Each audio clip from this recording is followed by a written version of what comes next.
And I talk to a lot of people who are introverts who are also going like, how do I launch without burning all my energy out? So kind of talk to me about like how to make these decisions, but also how energy plays into that part of it. Yeah. Gosh, I have so many opinions about what you just said. The first thing is, and I remember feeling this when you were talking to me, is that if the energy and excitement isn't there for you, then you're going to have a bad time, and your audience will know that you are not fired Mm-hmm. up about this. And so much of what people buy when they say yes to working with you inside an offer is your excitement about the outcome for them. And if you're showing up in a way that makes you feel a bit disengaged or exhausted, it's like we got to change something up. So that's a really good litmus test. If you're going into a launch and you're like, oh God, it's this again, then look a bit closer at that for sure. And so when you're deciding how you want that launch to feel or the things you want to do, a couple of questions I would ask. The first one is, where are you at your best? And so maybe it's worthwhile to think a bit further ahead into your program. What are you doing to get people these amazing results? Are you giving them feedback? Is there a certain kind of process that you walk them through? What's that touch point that makes them go, oh, that was amazing. That was a huge shift for me.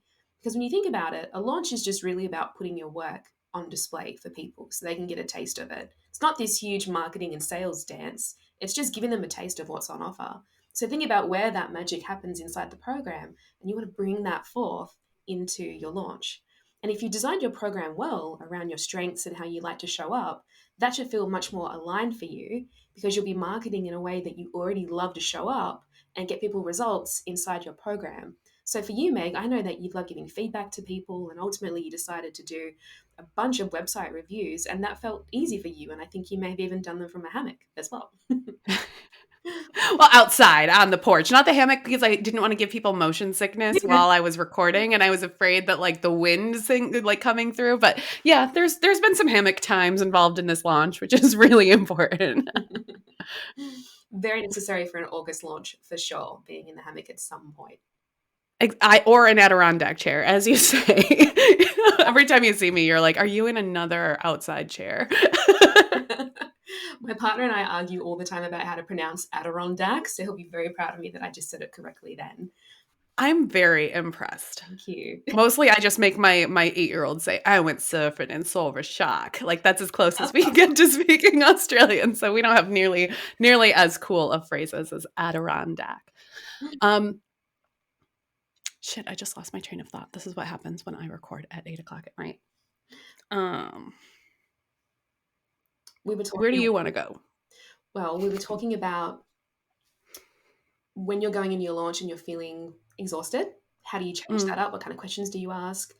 And also, kind of, you said that a lot of people in your community are introverts. So, if you want to ask me some questions that come up in your community a lot around yeah. launching or how people feel, then like, let's do it. Let's make it really relevant to Okay. them.